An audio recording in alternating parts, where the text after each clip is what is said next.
back again. Yes, sir. Love to see it. Let's see, what is today? We are here on February 25th, 2025. All right. Oh, man. Well, Grandpa, I'm glad that you was able to come back and that we get another chance to talk. Yeah.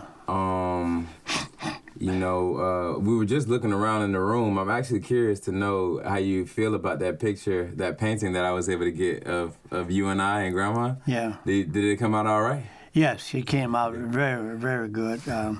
I was in here a couple of times just observing and admiring, the picture and how it was arranged.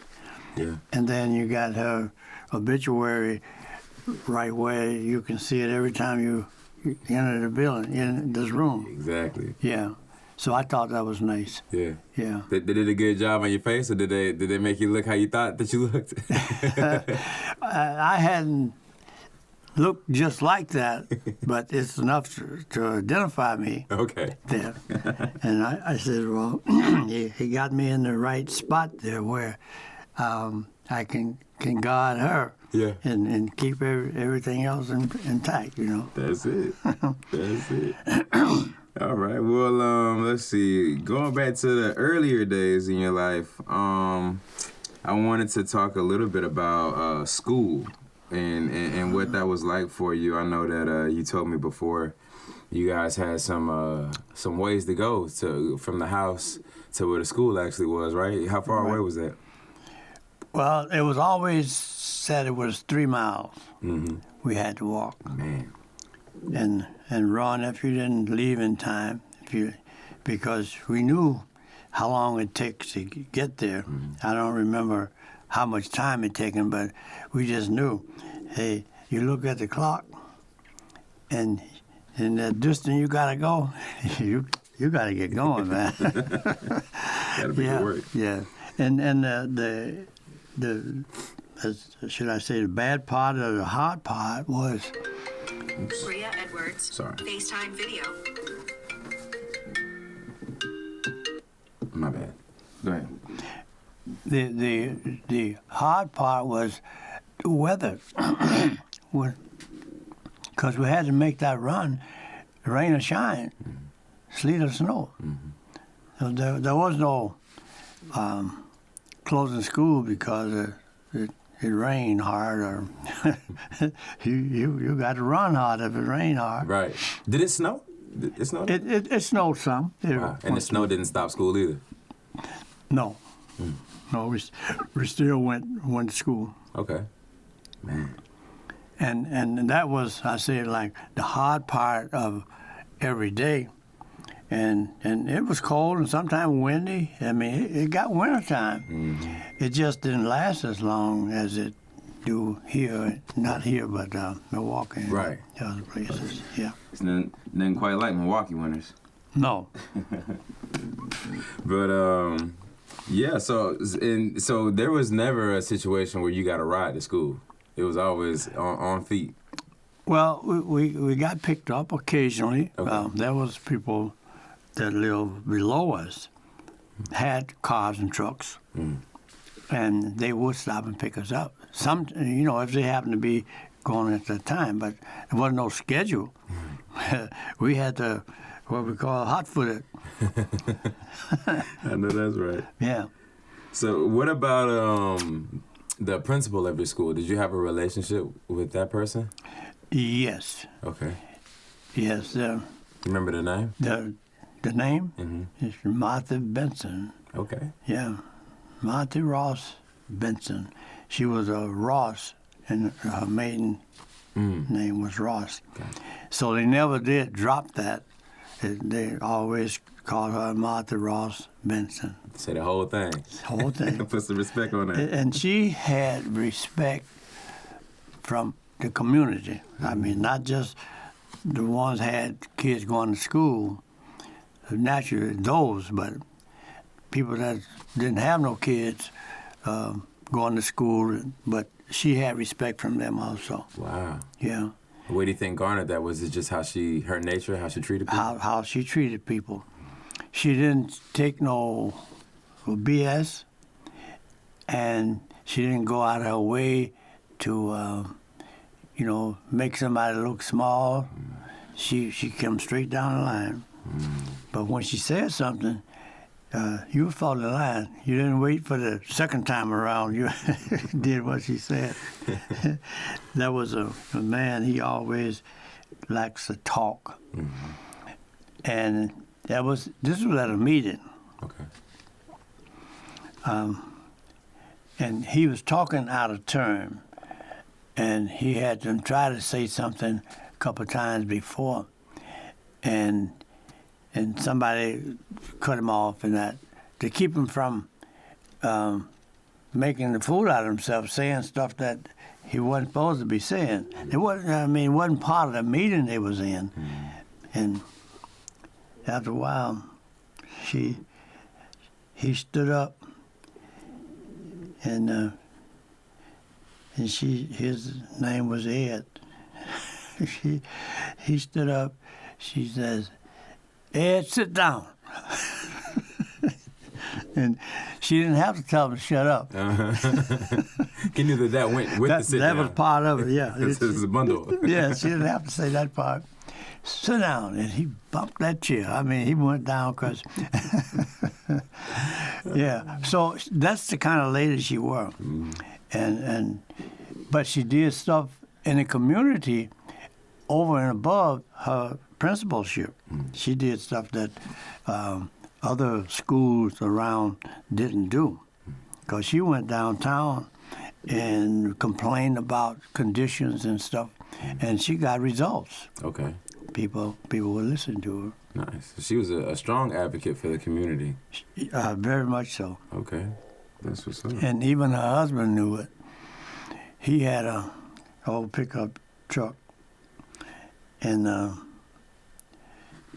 it was all bent up. They used to call him Bill Bent Up Benson. His truck was all bent up and he had to run into whatever. Bill Bent Up Benson. That's funny. Yeah. So anyway, she didn't make little of him, but when she said she wanted him to do something, go somewhere and pick up something, he knew to go do it. Don't be questioning around whether he should go or not. No, that wasn't part of it. You going. So did you ever have any run-ins with her personally? Was there any moments you were in the principal's office? I had one situation at the blackboard. Okay. She was going to go, and she always left out of the room and went somewhere. But we had hardwood floors, and when she is walking, you can hear her, 2 rooms or whatever before she get there. Nobody didn't walk like her, and you knew she coming. Everybody would jump back in their place because you don't be out of place when she comes. You know where you're supposed your place to sit. But she left out of the room, and she put 3 problems on the blackboard. They were multiplication problems. And she said, when I come back, I want those problems to be worked. She assigned me to one, and my partner, which they would call him Tim, his name was William or whatever. But, and then there's another guy, and I can't get that name, but Tim got his problem worked. The other guy had his, and I was last. And I worked my problem, okay? She stayed longer than we expected her to stay. She said, when I come back, I want these problems to be worked. And that's we knew she meant that. So we got the problem worked, and we just waiting on her to come back, and we kind of fooling around, how kids do. And the teachers out there, the kids will play. So we was doing our little play thing, and we heard them footsteps coming. We got back in line. We got at the board, each one in front of his problem. And she asked the question, did we get it all done? Yes, ma'am, we did. Okay, so the other guy, I can't think of his name, he was first, so I recited his problem. And these 3 problems, it was long. They took up the whole blackboard. Okay. So there was multiplication, so you had time, this time. And the other 2 guys got their problem worked. And I'm last. They're sitting down. I'm the only one at the board. And I got mine started, and somewhere I missed a 0. I had it worked right. Right. But when I'm reciting it, see, you ain't done with your problem until you say it. See, you recite it. You got to say it. And I skipped a 0. Now it ain't coming out right at the end. She told me to go over it again. I went over it, and I skipped a 0. Same 0 I skipped again. She says, "Did you work this problem?" I said, "Yes, ma'am, I did." "Did anybody help you work it?" "No, ma'am." She asked the class after that. After she asked me, "Did anybody in here help him work that problem?" "No, he worked it by himself." And she said, "Well, if you work the problem out, then you're going to recite it right." Mm-hmm. I was kind of didn't know what to do. "If you don't, I'm going to put your head through that blackboard. And that's not the worst part. And you better not make a hole in it." Man, I'm telling you, that blew my mind. My computer went to the top and just sparked out. Started scrambling. I mean, I didn't know what to do. But the problem, I was going to put my head through the wall, through the board, and I better not make a hole. You said, "How am I gonna do that?" Yeah, that was the top of the line there, man. I'm telling you, that was tall stuff. Oh man. Yeah. So anyway, that's the only kind of problem I had with her. Mm-hmm. I didn't have any personal, she did this to me or said that or whatever. None of that kind of stuff. Gotcha. Because you didn't go home telling the teacher did such and such a thing. Right. Yeah. And you hope that none of the other kids didn't tell it. Right. You want to just keep that to yourself. Huh? Yeah, I'll handle that one. Oh, man. Yeah, I know that feeling. For sure. And let me say another thing. When I first started school, and I still remember that day, the first day I went to school, Mm-hmm. and my older brother, David, he was responsible for me. Okay. Because my mama told him, say, when he's at school, we want you to make sure he's doing what he's supposed to do, be where he's supposed to be, and that kind of thing. So I got to do what David said, because if he tell Mama I didn't do something, hey, I wish I had. Yeah. So I remember that first day going to school. I trotted all the way. Because he was big and I'm way down here. Trying to keep up. Trying to keep up, yeah. Yeah, so, but I flunked the first class I had. Okay. Because that teacher seemed like she was mean. They all say she was mean. I found out later that she really wasn't mean. That her voice pitch was high, and she just sounded like she finna whoop somebody, whatever she said. No matter what came out of her mouth. You know what I'm telling you. So I was scared of her, and I flunked that class. The lady told me, she says, "I know your parents, both of them, and they didn't send you here to flunk a class. So you're going to get this." She gave me 2 books, the first one and the second one. And she said, when you come back to school, this was the last day of school, she said, when you come back to school, you better know what's in both of those books. And I'll be testing you on it. So I took them books home, and somewhere between the school out, I got a third book. I knew 3 books when I came back to school. I could read all 3 of them. I wouldn't take no chance on that lady, giving me a whooping in front of all the kids. I didn't want that. I know that's right. Yeah. So that was kind of a mixed fun and not so funny situation. Right. You mentioned getting a whooping in front of the kids. How often did that happen? Like where you saw a teacher actually like whoop one of the other students? Oh, that happened a lot. Quite a lot. And how did they whoop them? Did they have like a yardstick or something? They had their own little thing. There was a yardstick involved, and the one teacher, she had a switch. She had her own personal switch that she used, and they had a ruler, that foot long ruler. You had to hold your hand out, and they would pap you in the hand, and that hurts. Yeah. So some kids, I don't know why, but look like they know if they do this, they're gonna get a whooping, and they do it anyway. Like, why would you do that? Yeah. You're just punishing yourself. Yeah. So, but anyway, getting work done and assignments and everything out, I didn't really have a problem too much in that area, and so I got along good with the teachers for the most part. Okay.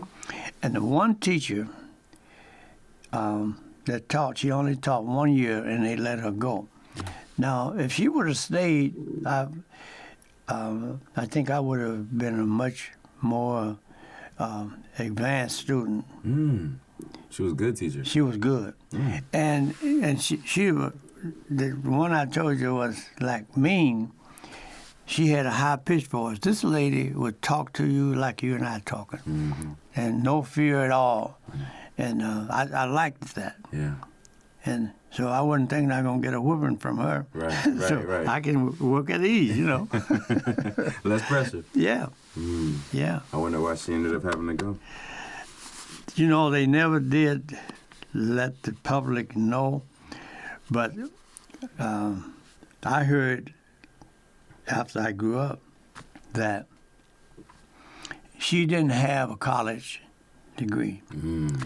And somebody didn't like her. I don't know if it was the school board or what, but somebody didn't like her. And it wasn't because she wasn't a good teacher. Right. She was a good teacher. Everybody liked her, the students. It was something personal. Yeah, some personal thing. But see, in those days, 8th grade, you could finish 8th grade and go to high school? No. College? You could teach. Oh. But I'm trying to think of what you had to do. You had to go 1 month to, how come I can't say it? Like a training? You might say that, but it was a school you had to go to for 1 month, and you can teach. After that? Yeah, after that. Okay. You could teach. Wow. And now you have to go to all the colleges and get degrees and that stuff. But what they taught then was what kids needed to know. They wasn't trying to make somebody be a top. Right. Kind of like the basics. Yeah. Okay. So that's what she supposed to have came under. Gotcha. She did the 8th grade and did the month of training, let's call it. I can't think of the name of the school you go to. Well, it's like summer school. You could go to summer school. Okay. And then you could teach after that. Wow, that's different. Yeah. But you had more and better teachers than you had after they had to go to college and stuff. Wow. I guess it was fresher in their minds since they just went to school, right? Right. So they probably and they probably a little bit more relatable to the other kids, right? Versus these adults, like you said, the lady with the high pitched voice. She probably didn't have too many friends. They were scared to see her coming. Right. She was gonna whoop somebody. What was your favorite subject? I liked science, and to get into, not so much in grade school, but high school, I liked science fair. You did the demonstrations. Right. Experiments and experiments, yeah, that's what I was trying to say. Yeah. So yeah, I liked the science for that reason. Cool. Okay. And then I also wanted to ask you about in school. So I heard that one of your brothers was in charge of people in the garden. Is that correct? I don't know how you heard this. In charge of the people in the garden? Which garden are we talking about? So am I correct in assuming that for lunch you guys ate food that was grown there at the school? Or did everybody bring their own lunch to school? They brought their own lunch part of the time, and then they started cooking lunch at school. Okay. And everybody ate what they cooked. Gotcha. But I think what you were referring to might be the high school, because my older brother David, the principal of the high school came out to our house. Okay. And that don't happen very often. They wanted David to work in the field, garden field, because they used to do that. Okay. They had cows they used to milk, and the team at the school. At the school. Okay. But see, the school got I think it's like 440 acres. Wow. So that was a lot of land that they could use to grow and cultivate things. Right. Okay. And they grew food, and they fed the kids that lived in the dormitory. That was see, they didn't go back home a lot of times. Oh, okay. They stayed on the campus. Got you. Yeah. And this is just the high school students, right? Right. Okay, so once you were in high school, you lived on campus, and they would use everything from the land to help sustain them. To feed them. Okay. But see, the school didn't have nothing. And without the land, they couldn't have done what they did. Right. Yeah. That's a decent bit of land, the 400-some acres. That's a lot. Well, it wasn't all cultivating land. That was including the campers and the fields and everything. Everything. Yeah. So that's how that worked. Okay. Now, the principal came out and asked Mama and Papa, could they spare David to come, because the man that was running the farm, he had to go. I don't remember what happened. He had to go somewhere, and there was nobody that knew enough about garden or fields to what to do. So they said, okay. Now, I think that's what you was referring to. Yes, sir. Something of that nature. So Uncle David went and started to do all of that in place of the man that left. Right. And did he have people underneath him, or was he just by himself? You're looking at it right here. David went down the first week, and he came home that weekend, and he told him that he needed me to help him because he couldn't do everything that he needed to do. But you weren't in high school at this time. No. I was still in grade school. But in the summer, I went down to campus, and so I got known there before time, really. Yeah, I knew some of the teachers and so forth. Got you. Yeah. Got you. Did you like working underneath him? Yeah, I enjoyed that because what we did, he plowed the field. David plowed the fields, and he let me drive the tractor too. Ooh, I'm plowing, man. I'm farming. So that was a good time there. Yeah. Oh, and we did fruit. They had fruit orchard. Okay. And we harvest pears, apples, peaches, the whole works. Wow. Yeah. Everything. So the teacher assigned us to different areas. So everybody's doing something. Ain't nobody sitting around holding their hands. You're there to work, and that's what you did. And I had to get used to eating, them little cornflakes boxes. Right. You open it and pour it in a little not plastic, but paper. A little bowl. Yeah, a little bowl. And that, I would eat that while I'm waiting on the food to get ready. Had a meal before the meal, right? Yeah. I've been there before. But I got used to it, and it worked. That's all right.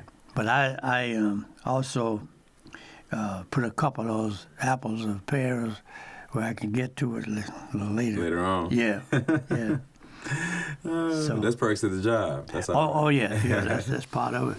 But see, you have to know how to do that in order for it to work. Because if you over there sitting down eating an apple, and the teacher see you over there, well, you got a problem. Got to know what you're doing. That's it. So that's kind of how that worked out. Okay. Yeah. That's good. That's good. So Uncle David was a good leader. Yeah, he was a good leader. And another thing, the principal, which ran the school, called David to her office. Well, to her house, really. Her office was in her house. She came over to the school once in a while, but she can talk to the school. Every room got the, what you call it? A little PA system? PA, yeah. She can talk to any teacher in the room anytime. Okay. And she called David, and he's scared because he thought he had done something that he wasn't supposed to do. Because that was an unusual request, right? All right. He said, why are you calling me? Yeah, calling me. It got to be something bad I done. He couldn't think of what he done, but he got to go and answer this call, see. And she told him to report to her office. Now, she had a dog. What's them big dogs? Which one's like a Great Dane? Or a German Shepherd? No, not a Shepherd, a Great Dane. Maybe like a Rottweiler? No. I think it was a Great Dane. A Great Dane. Yeah, those are the tall ones. Yeah. Oh, that's what she had. She had the dog. Wow. And when in the morning, she always had somebody working for her. They'd bring her lunch and so forth. Anyway, this dog is laying out there in front of the walkway. You come in the gate, and before you get to the door, you got to see him. You got to go past the dog. That's how I trouble already. Yeah. And David already scared because he don't even want to face her. Now he got to go past his dog. He really don't want to. And she says, come on, Saffold. Said, the dog is not going to bother you. Well, she said he wasn't going to bother, but you don't want to be first. Easier said than done. Yeah. But he wouldn't be laying out there without a leash on if he was vicious to bite somebody. But didn't nobody want to go past him without permission. Because all she had to do is say it. Right, and he was on him. He's on him.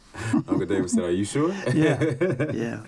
But anyway, what she called him for was to commend him for how well he had been doing the garden, the fields, and stuff. Okay. Man, that was quite a relief for him. Exactly. Yeah, because he thought it was going to be the other way around. That's funny. Yeah. What about, tell me about any stories you have about parades. You guys used to have parades back then, right? Yes, we did. Yeah. Well, like I said, I wasn't in high school at the time, but we called it May Day, when the parade was the first Saturday in May. So you call it May Day. And we marched around the whole town, which was, let's see, the town was a mile away. And then once we got in town, another mile, I would say, where you turn here and go there. Yeah.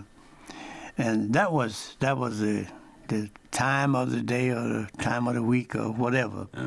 Everybody wanted to go to May Day. Oh, man. And when I started high school, I marched in the parade. Really? Yeah. Oh, that's cool. Yeah, I marched in the parade. And we had to wear blue and white. Mm-hmm. Blue pants and white shirt. Okay. The girls had to wear blue skirts and white blouse. Gotcha. It was blue and white all the way. That's it. And man, when that band started out, they had a time when it's going to start. Mm-hmm. And to march in that parade was an honor. It was an honor.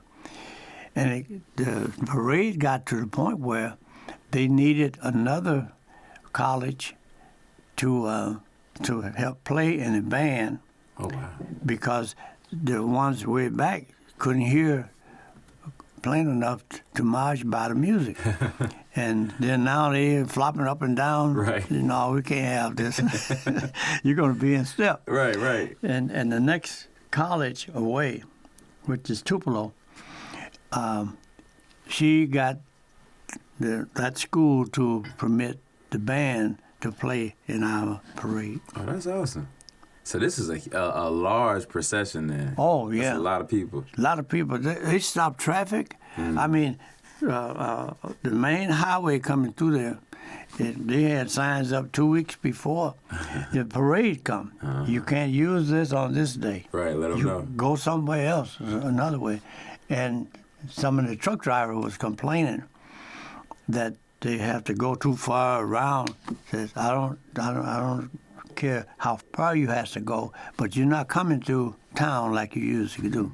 So, yeah, so telling you in time, you got 2 weeks to figure out how you're going to get past here, because we're going to have this occupied. Uh-huh.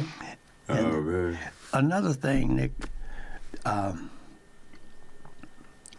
the floats that they decorate the cars and trucks and things they got in the parade. Yes, sir. They was made with real flowers. It wasn't made with crepe paper. Real flowers. Wow. I know that took some time. And the girls had to do that. They had to decorate that. We had some girls picking them out and passing them on to their others, and they placed them. When they came through town in the parade, they didn't have no push boards, as they say. They had people with good cars. Some had new cars, trucks. Okay. And she campaigned, did I say that right? Campaign? Anyway, getting everybody, can I use your truck in the parade? Right. Yeah. And nobody didn't want to turn it down. That was an honor, right? That's an honor. And see, people were riding in these vehicles. It wasn't just in there for to show off. Right. They were riding in the vehicles. Okay. Yeah. And that was really a big honor to be in that parade. Wow. Yeah. And they sold out every year. Town sold out. I mean, see, people would come early, and the parade wouldn't start for another 2 hours. Right. But they'll start buying stuff before the parade starts. And they got to get their spot, right? Because I'm sure it got crowded. Oh, yeah. And then now the white folks, they tried to sort of ignore it in a way. They'd be peeping out the window and out the door. And after a while, man, they opened the doors, the windows, and everything. Come on over here and look. They forgot about segregation. Right. At the For time. that moment, right? For the time of the parade coming through. So that's how that worked. And not only the parade, once we got back and went back on the campers, we had entertainment for the next 3 or 4 hours. Really? What kind? Where should I start? David he had been to the Army. Okay. He had spent some time in the Army. And I'm trying to see how did that work.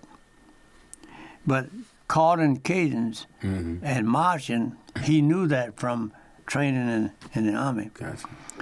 And he asked president of the thing, would it be okay if we trained somebody how to march?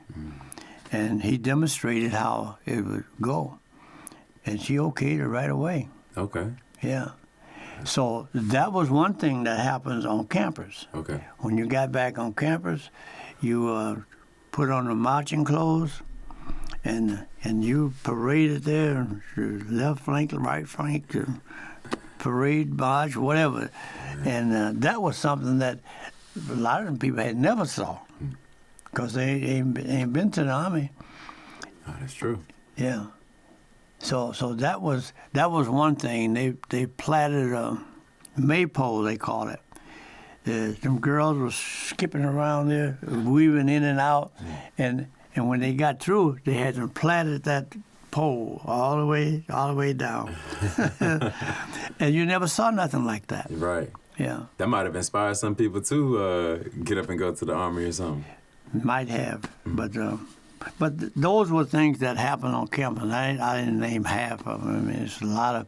I mean, they was doing. They had races. I was in some of the races too. Okay. And won. Hey, let's go. The guys running track, and they were smoking. And so I haven't seen them run, and I know I can take them anytime I get ready. So I'll just run along behind them. And when I got about a quarter of the way to go, I'll move up and start to be a competition. But I could hear them. They just panicking. I just had it in cruise. I just cruised right on in front. Yeah. Oh, that's perfect. Yeah. So, but it was a lot of entertainment. It was stuff to, even after 6 o'clock, they said they got demonstrations and exhibits until 6. Well, at 6 o'clock come around, they haven't covered all of them. And they would go inside and finish up some stuff inside of the building. That would be the auditorium where we always meet on a Monday. Okay. Yeah. That sounds like a jam-packed weekend. It were, and everybody that haven't been to town all year, they wants to come on May Day to see them kids marching. Man, they was throwing them batons around. The kids threw it up in the air and turn around a time or two and then reach out. There it is, right there, right back in the hand. Wow. And that was the only time, I shouldn't say the only time, but that was the time when the girls in doing the majorette things, they wear them little short clothes. Oh, yeah, so they was looking good. Oh, man, I'm telling you, he never saw a ham like that before. Yes, sir. Oh, man. That sounds like a great time. Yeah. So then nobody wanted to go to school the next Monday, huh? You was ready to ready for Mayday to keep going. Let's see. The school was out in May. Oh, that was summertime. That's right. Yeah, school was out in May, and I don't remember now, was it last of May or what, but but there was a whole lot of activity going. Okay. And what stopped the whole thing were there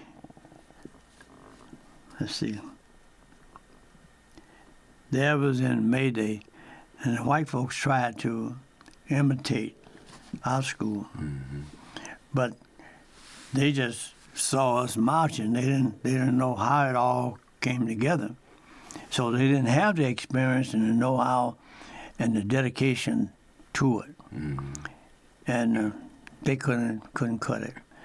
They set theirs to be in November, I believe it were,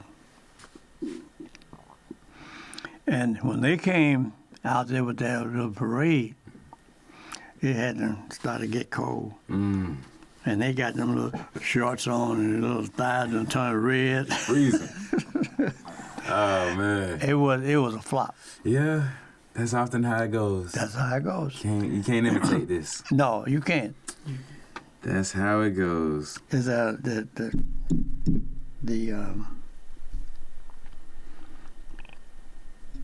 sometimes I can't say what I'm trying to say. Oh, no, take your time. Anyway,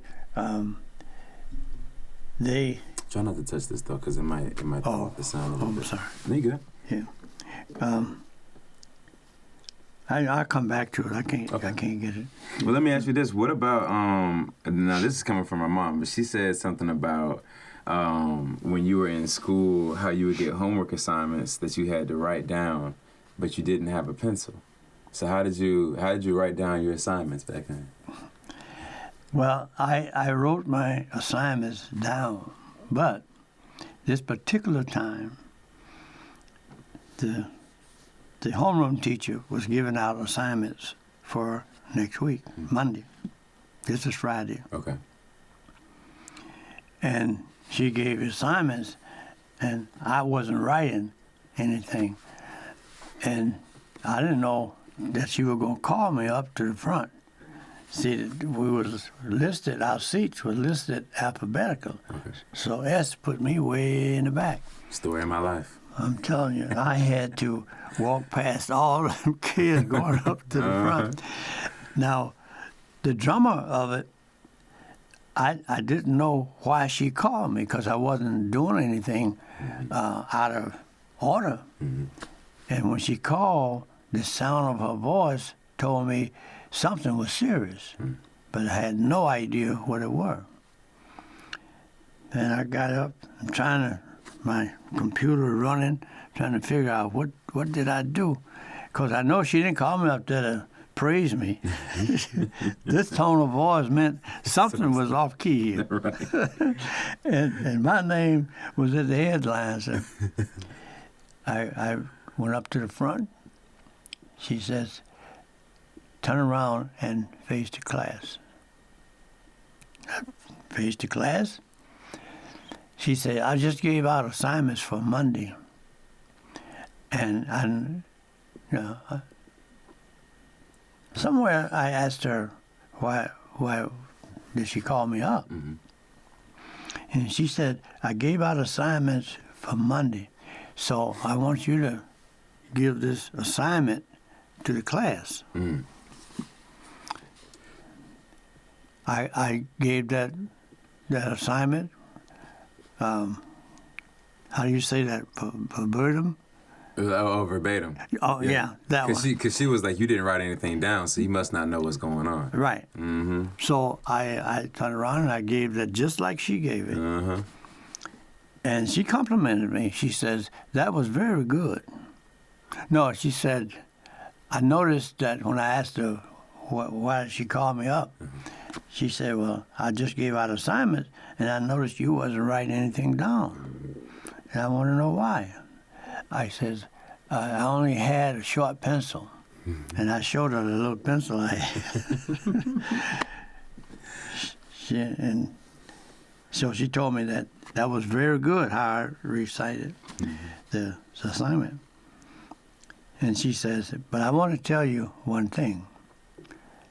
And a short pencil is better than a long memory." Wow. Man, I tell you, that never left me. I remember that. You could wake me up at 4 o'clock in the morning. You know that one. I know that one. Hey, that's a bar. That's hard. I like that. Yeah.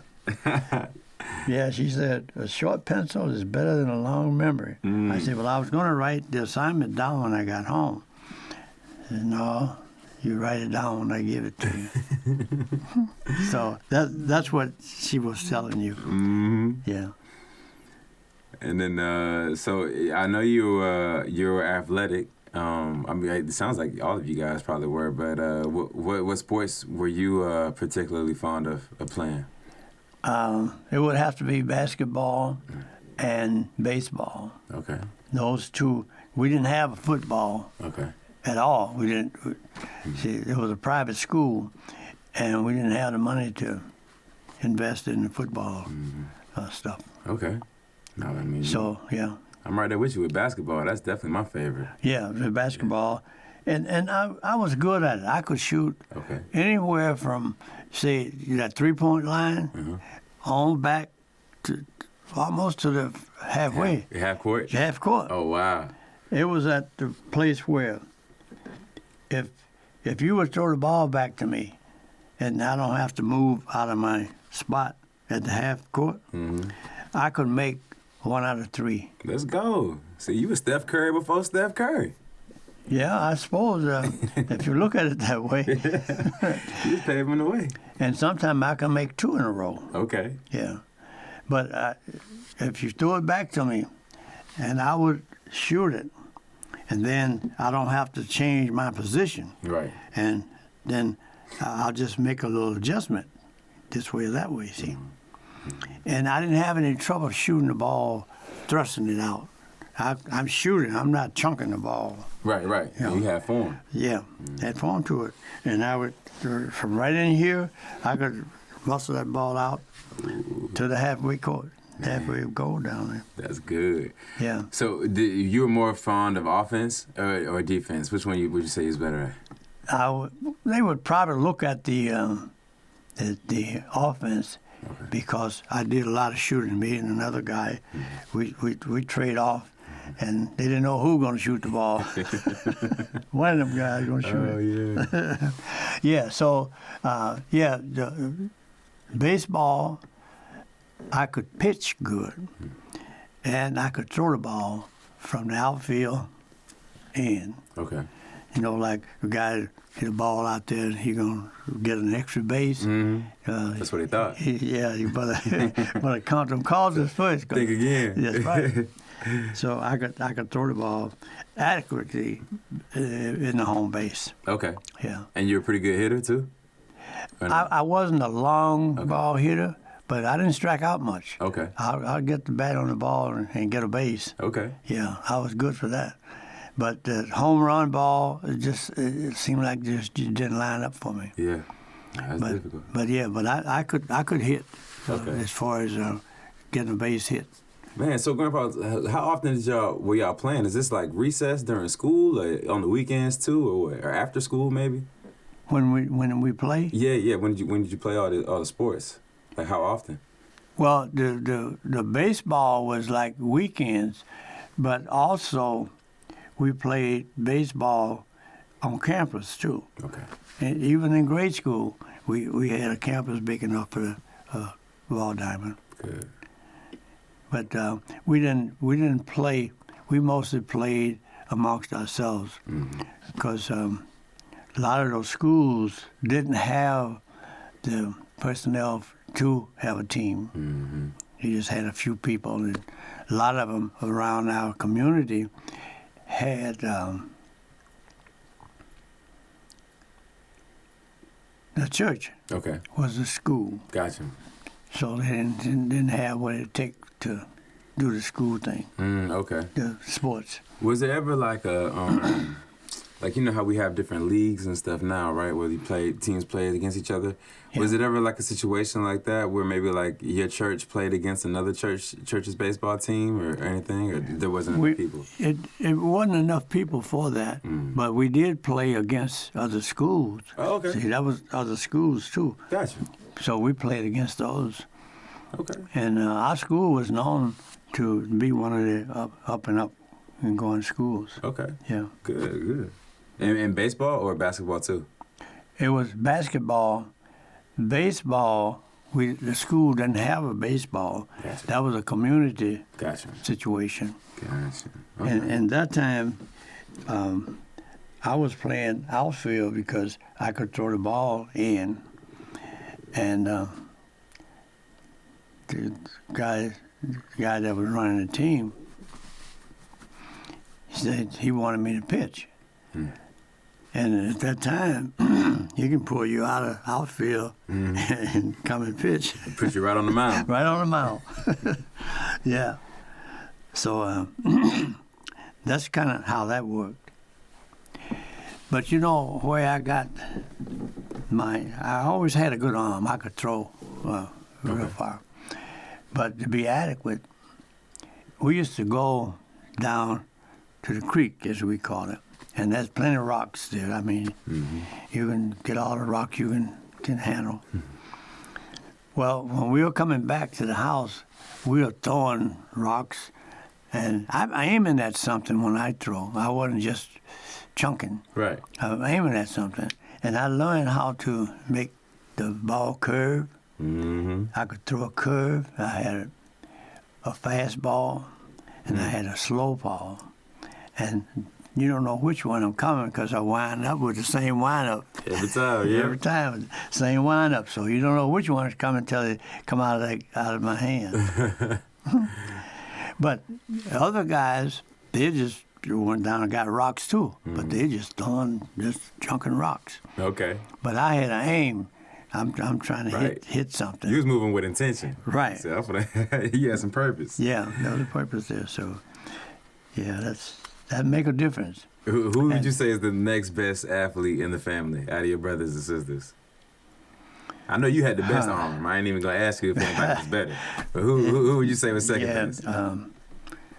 Let's see, who would that be?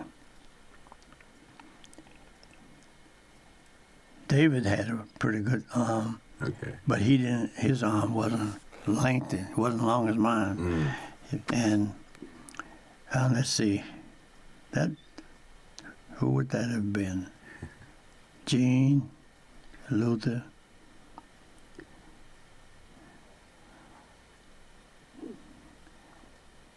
See, well, when Brown came up, but he was way behind us. But I think in the competition, there would probably be Gene would have been the next one. Okay. Yeah. Gene. Yeah. That's all right. Oh, you mentioned the creek. I was going to ask you about learning how to swim.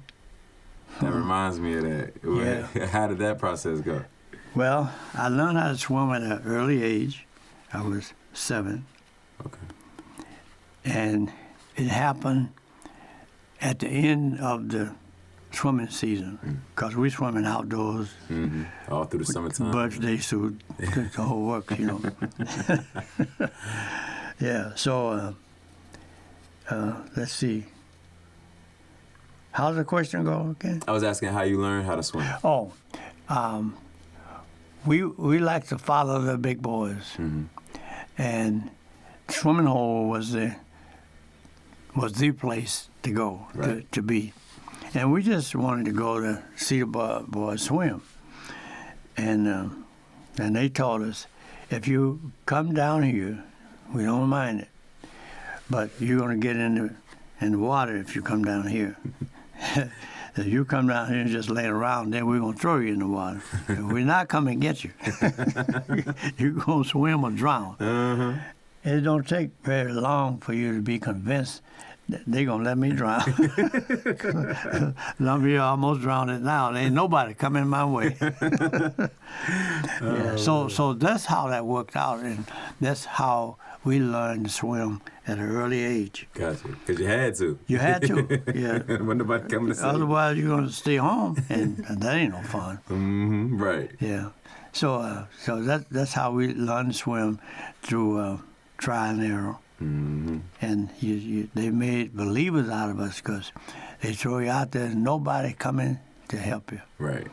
And those guys were big. I mean, they was 2-something. Man. And you remember me, I'm being 7 or 8 years old, and they could throw me almost across the whole pool.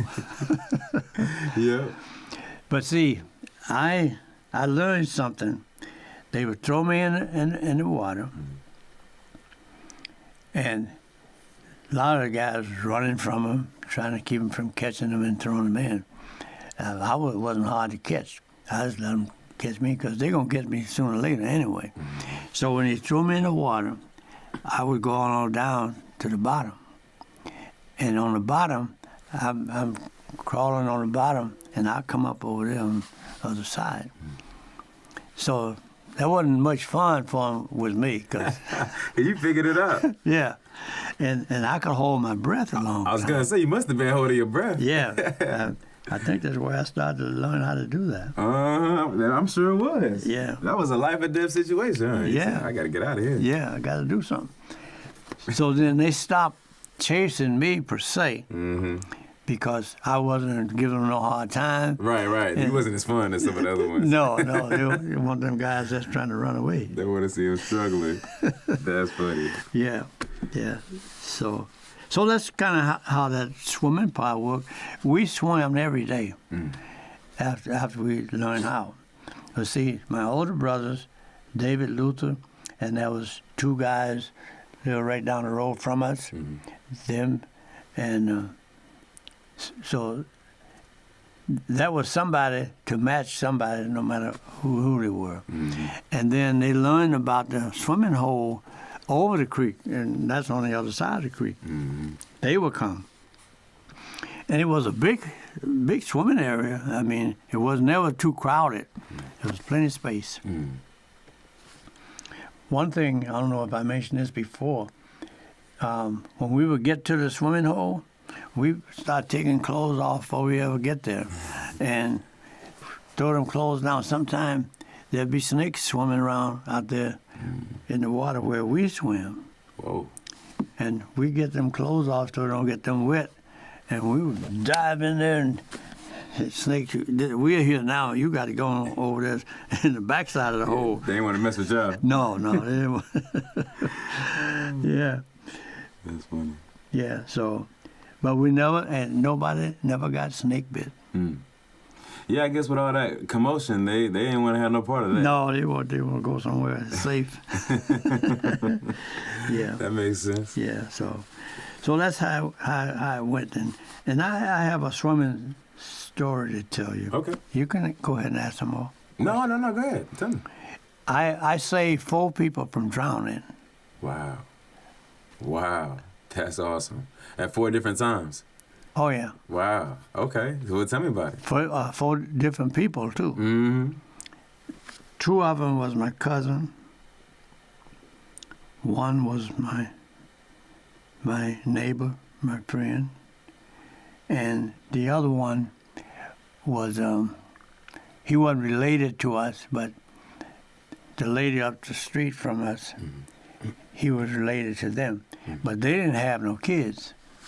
So when they come to visit in the summer, our house was a place to go because he had some more kids to play with. Okay.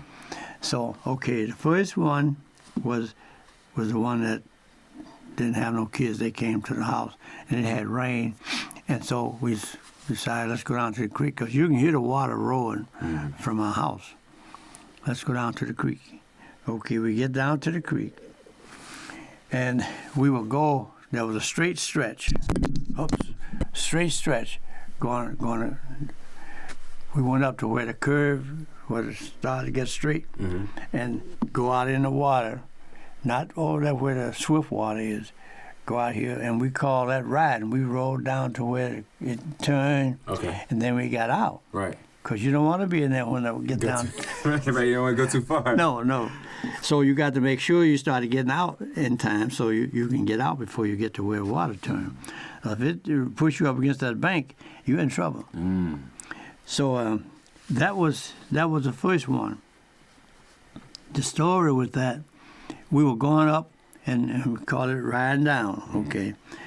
And so we came down this last time, and let's go one more time. I said, no, I don't want to go no more. You guys can go ahead. I'm going to just stay here.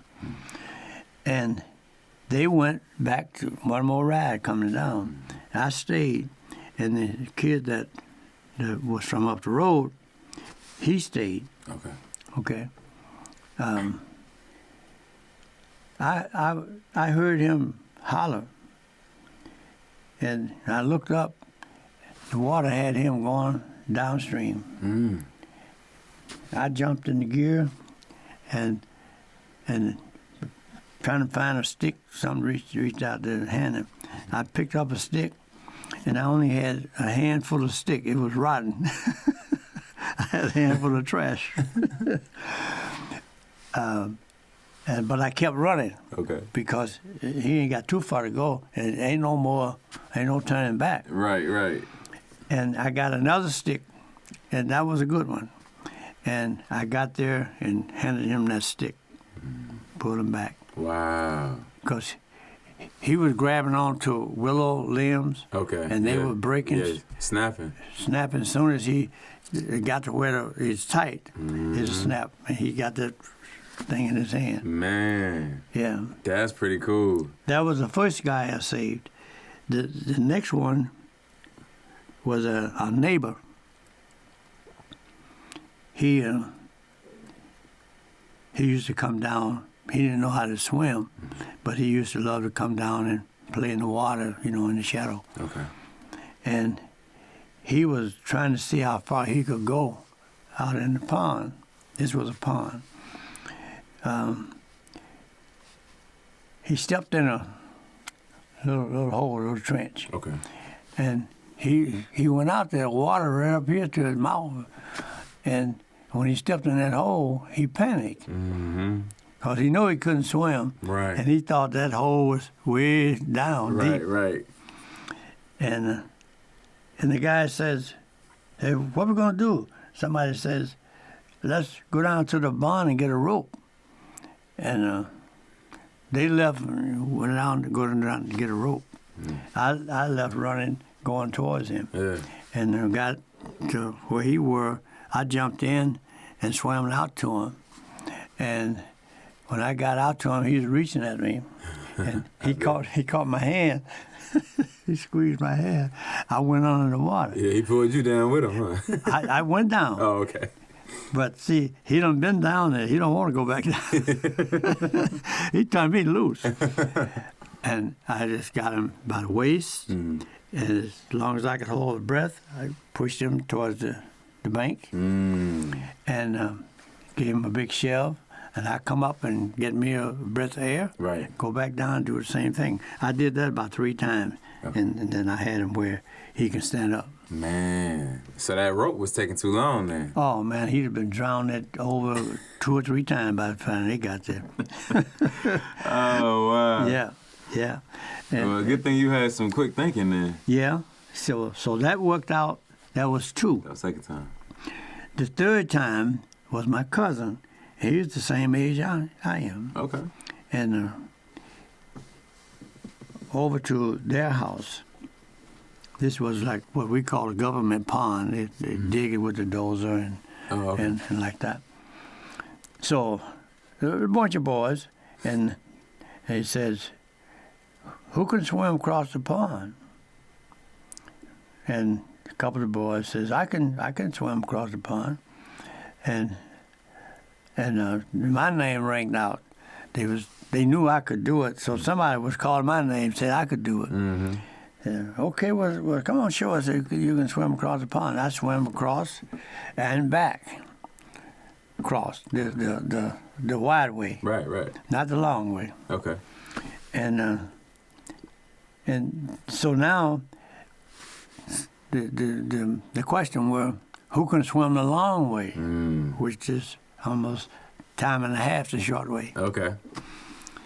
And my cousin, he said, I can swim.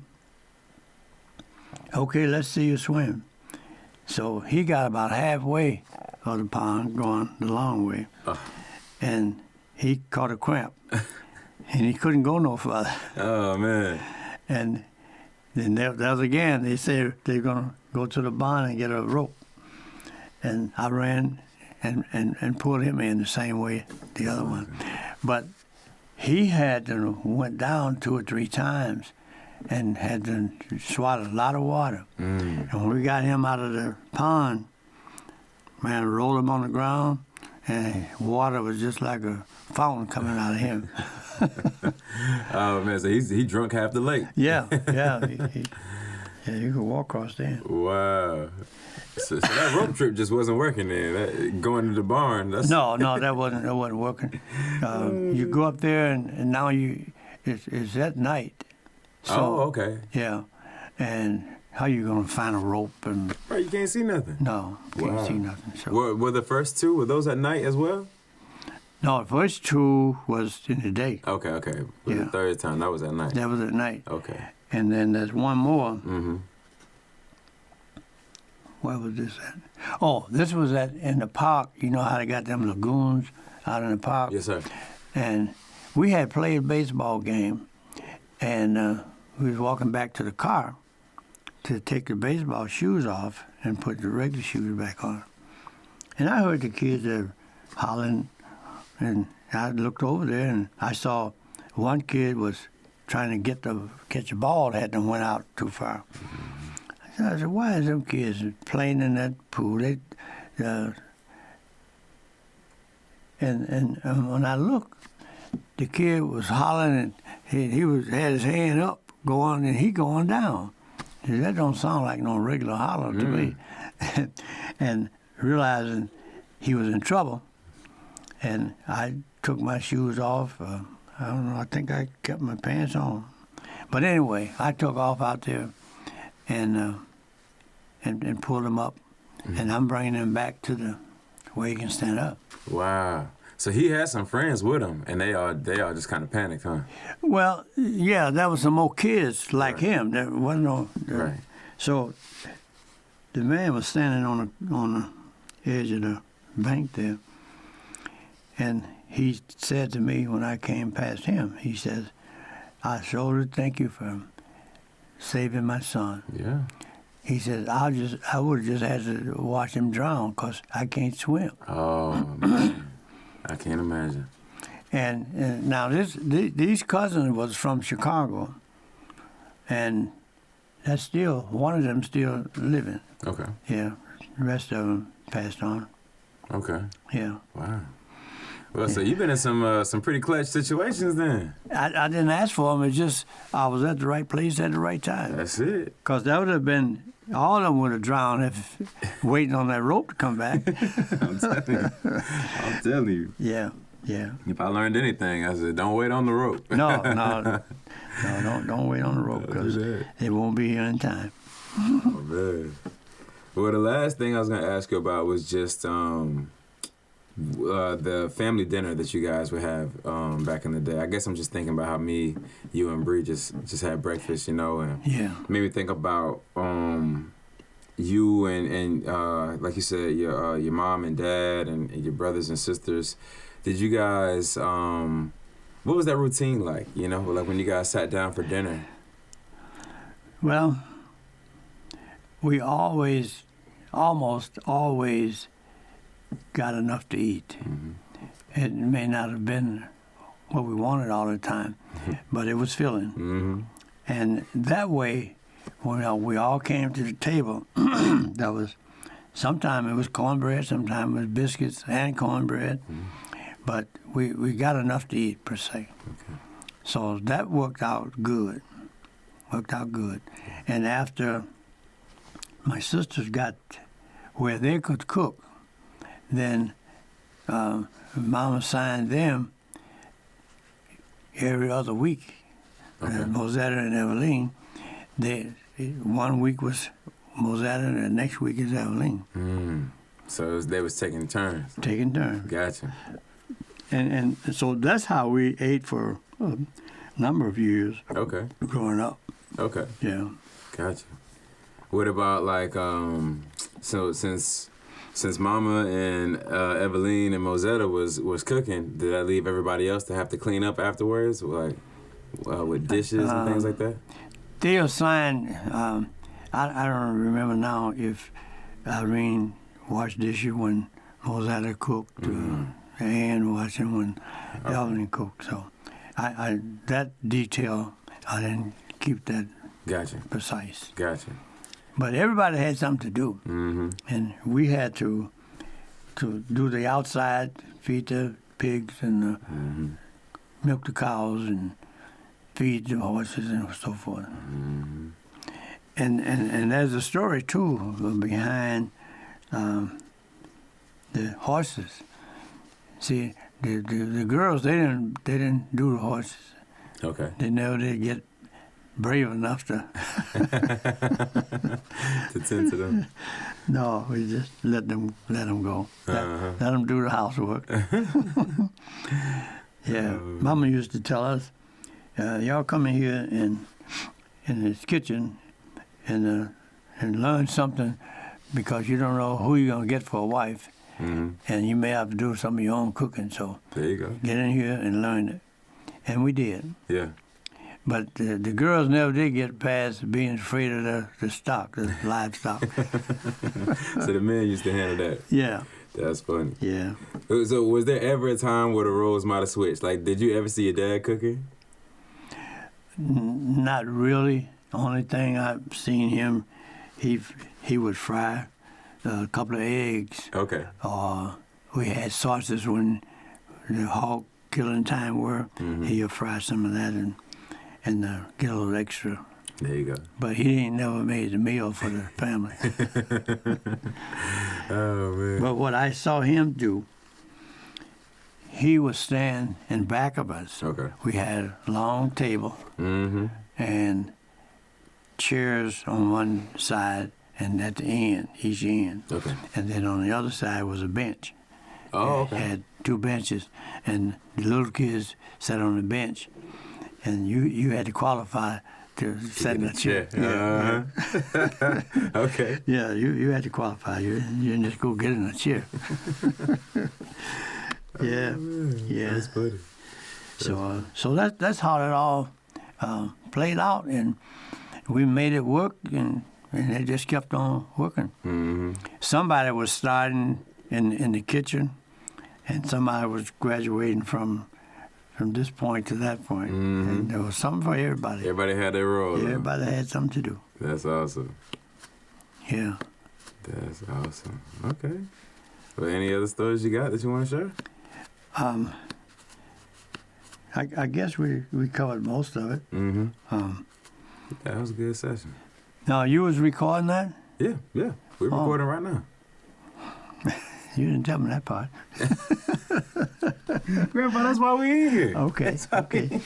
Yeah, I thought we were going to get started after a while.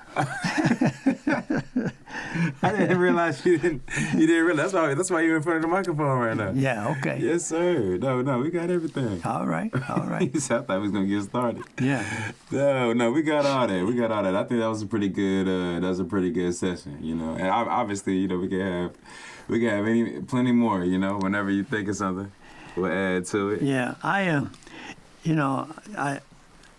was never afraid of snakes, Mm-hmm.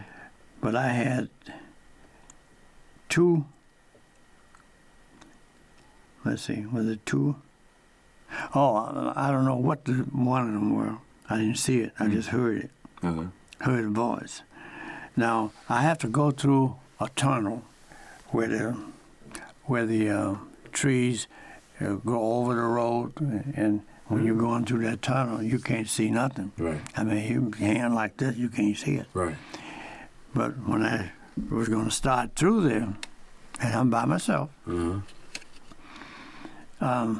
a voice spoke to me. Says, Earl, don't go danger. And nobody but me, so Right. I stopped him, looking around, trying to see who else is with me. But it wasn't a voice that I was familiar with. But I stopped, and I waited a while. I figured whatever was down in that tunnel, it'll probably gone on somewhere else, and I can go through. And I started again walking towards the tunnel. Okay.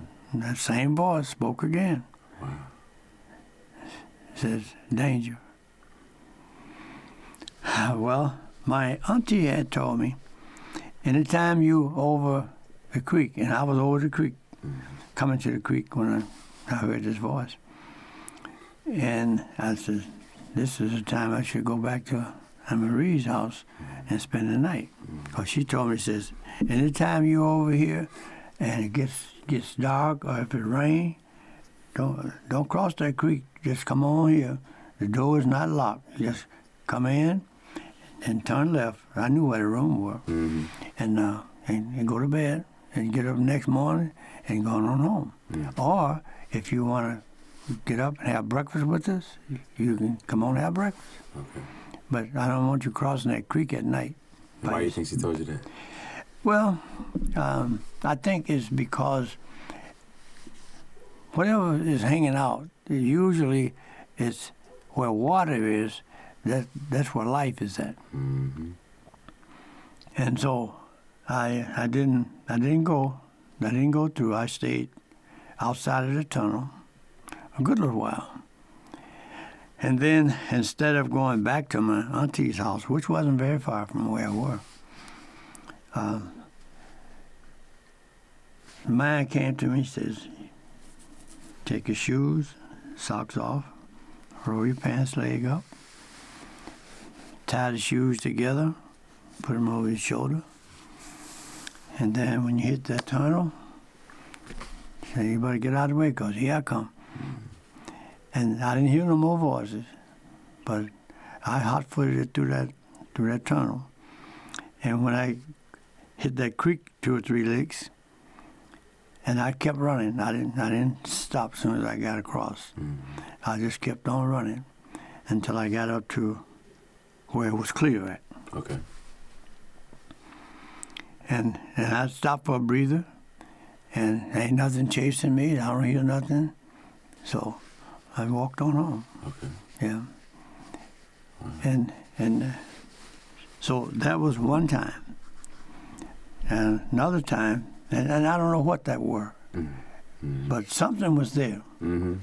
The voice spoke to me, clear, mm-hmm. called my name. Wow. Now, I was going over, that time I was coming home. I came on home, and next time I was going over to my grandmother's house. And there's a big hill you have to go up.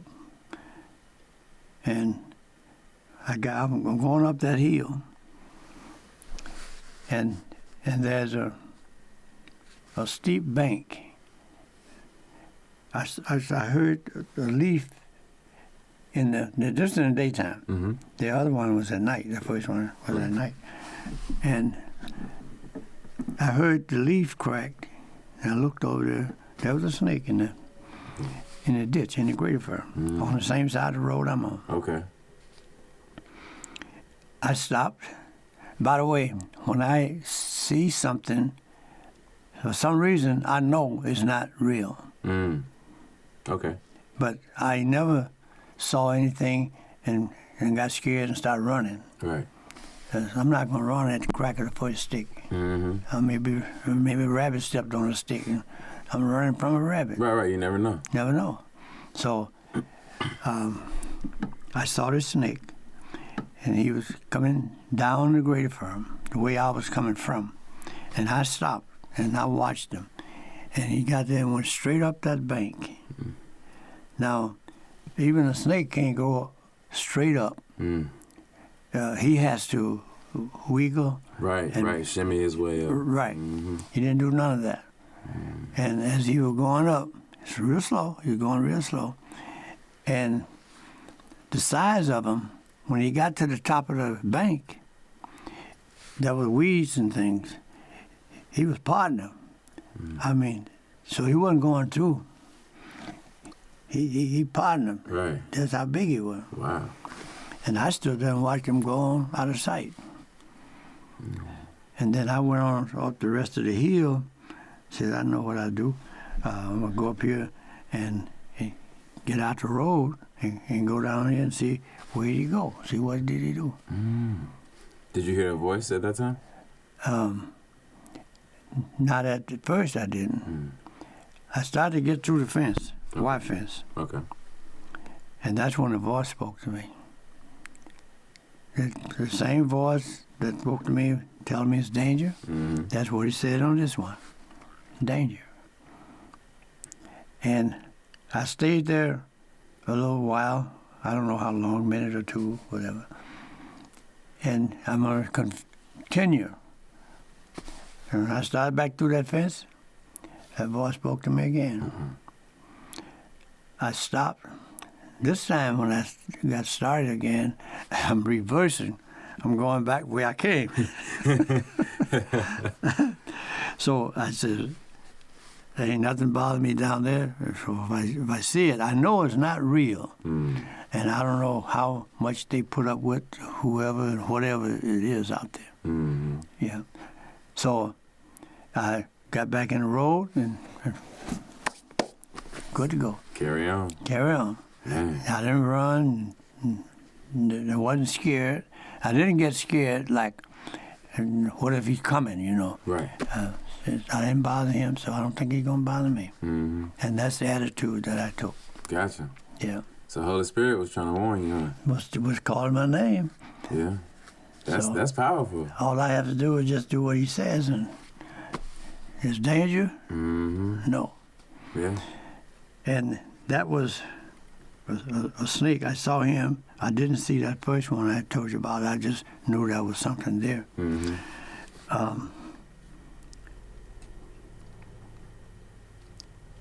The next one was a snake. Mm. And I explained that. Right. Here, Big snake. I'm jogging by myself, and I'm jogging along.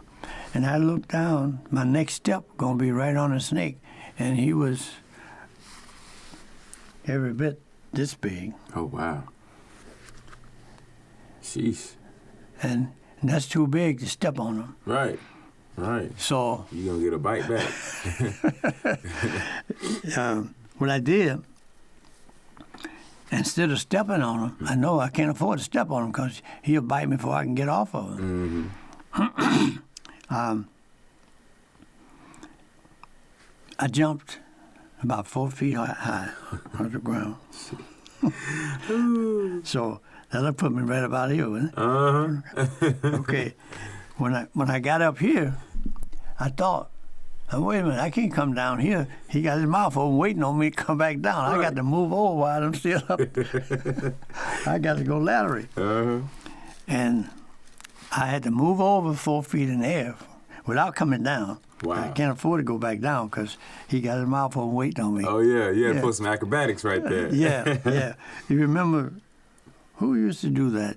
Like Scooby-Doo? Yeah, you that's jump right it. in the air. Yeah. And he used to be running in the same place for a little while and then take off. Uh-huh. Yeah, most people need some ground to take off on.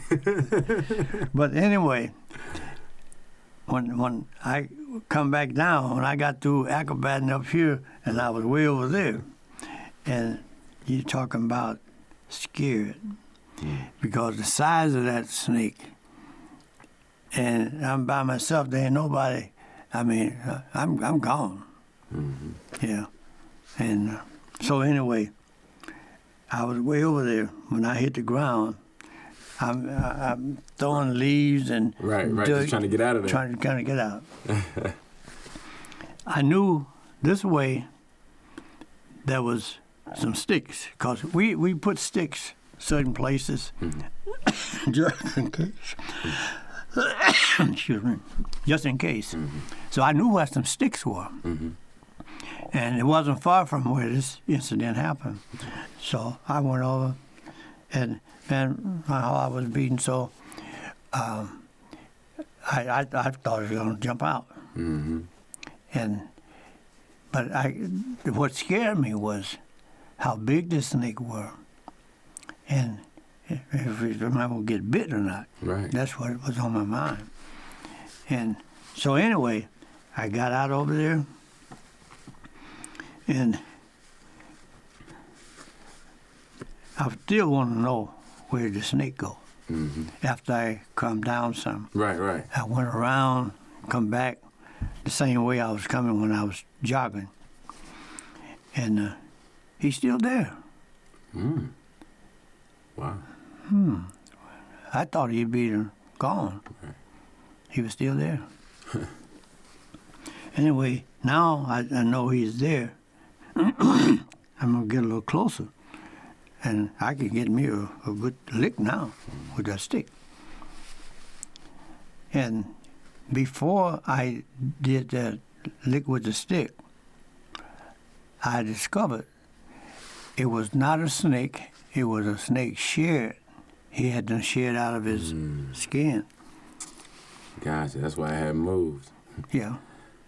But you took precaution anyways, though. Yeah, better safe than sorry, right? Yeah. Yeah. But I'm telling you, that scared me worse than I can ever remember being scared.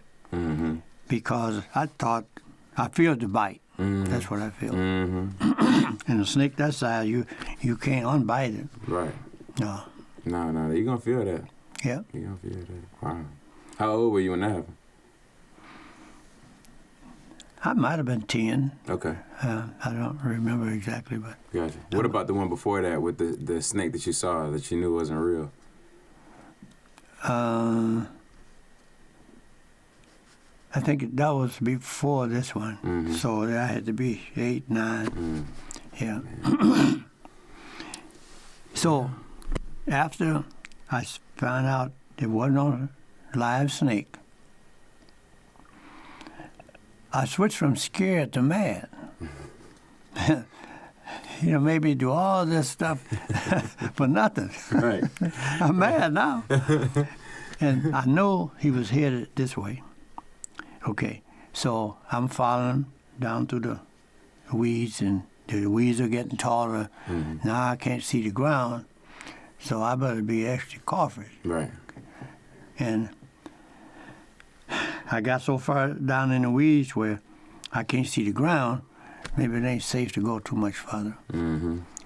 And that voice spoke to me again, called my name. The danger. Go back. I looked around to see if it didn't sound like my father, but he's the only one, the other one would be out and about that area. And I stopped. And I didn't see nobody, didn't hear nothing else. So I'm going to go a little further. I was being cautious what's on the ground because I don't want this fella here. I don't want to step on him.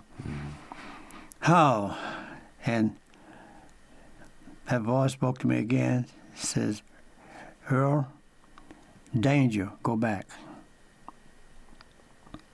I stood there a minute or two, and I took heed to that voice. I didn't go no further. I turned around, went back to where the shed was across the road, and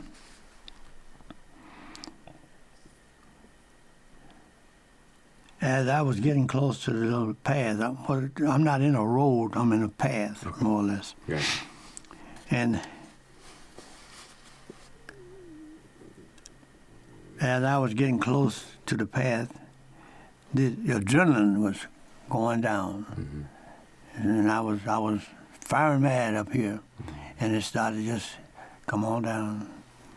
And it went on down to my feet and out. And I went back and got that snake shed, went over there, buried it, and went on, got back in the path and went on about my business. Stay out of danger. Yeah. So that was my story on finding snakes and killing them, and they already did.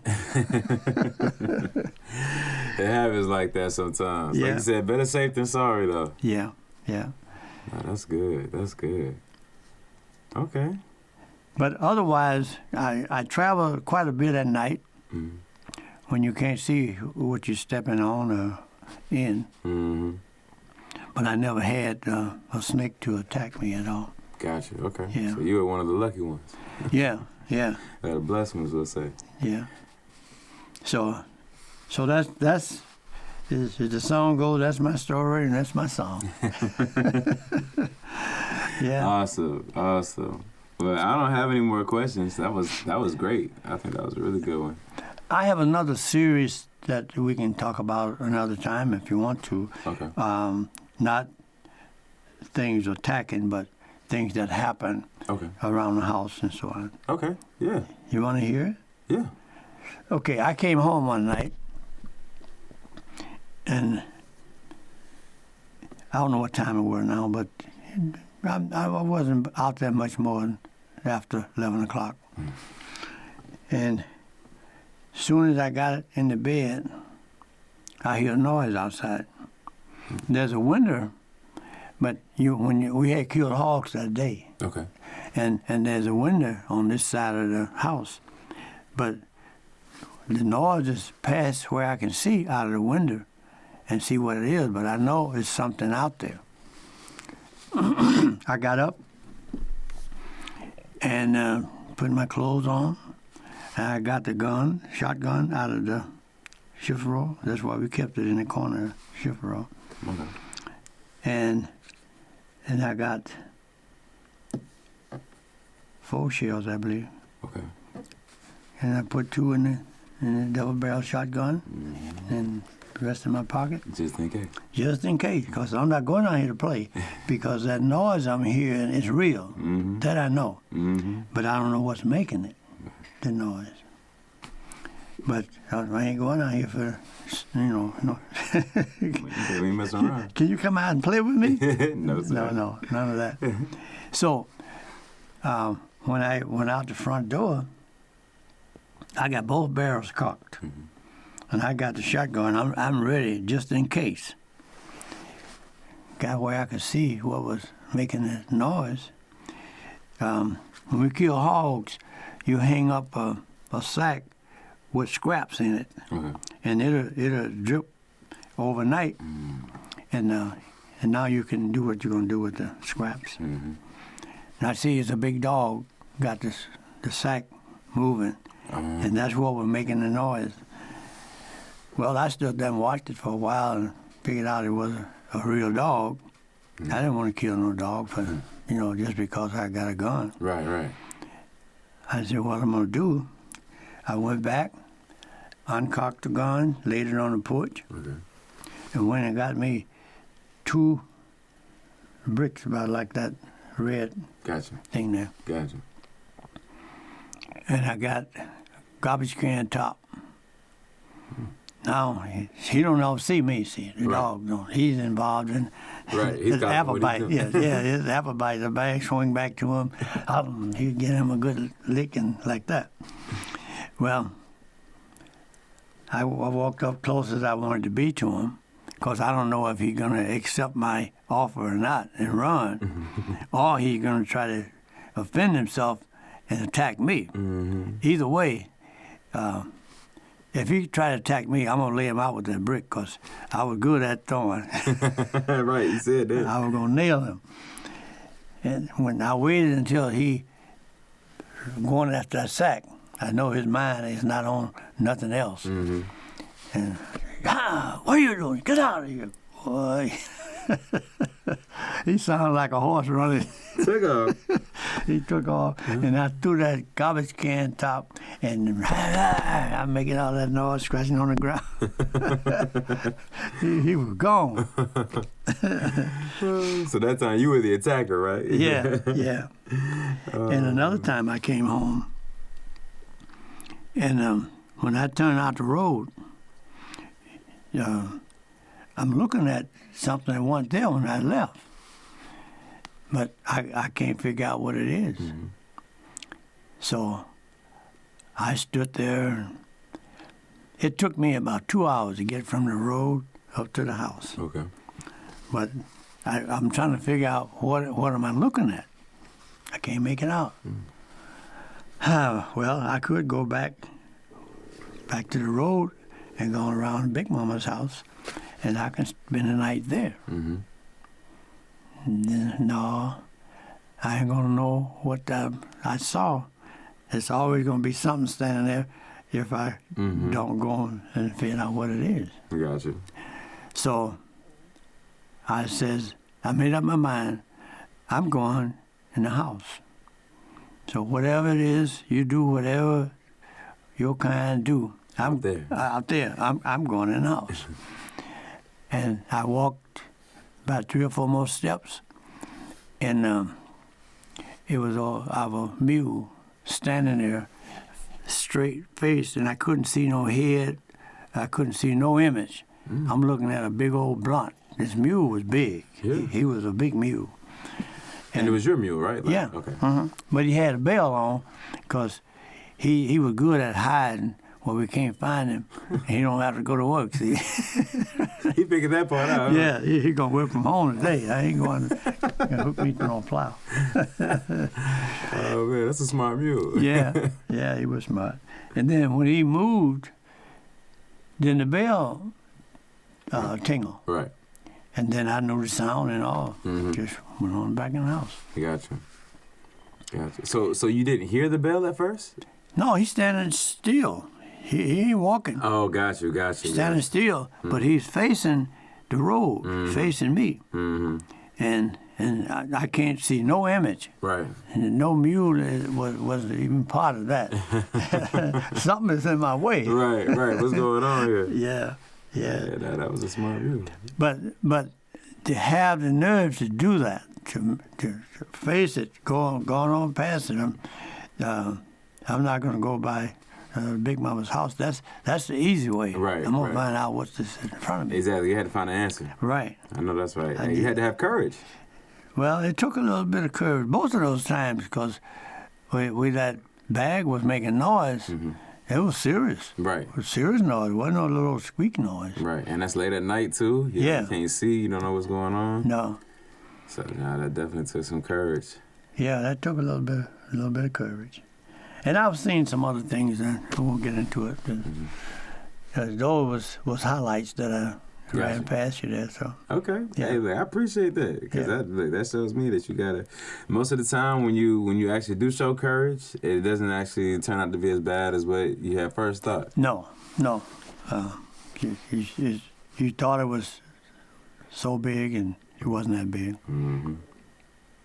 That's all right. I was coming home one night, right by the graveyards, and I had walked past the graveyards, and here's the house next door there, and I heard something like coming towards me, but it's on the bank, and I'm in the road, and this is a regular road that we take when we go home. Right. So, but it's getting a little more visible, not visible, but sound is getting more closer. Mm-hmm. Yeah, it's and what was making the noise looked like that was getting bigger too. It started out maybe a little fella, and now I'm making some big prints. And so it was getting so close, and I stopped and looked back. And when I saw an image like a cow way up in the air, and he come down in the road one time, and the next time on over the other bushes on the other side of the road. Well, for most people, it'd be time to go.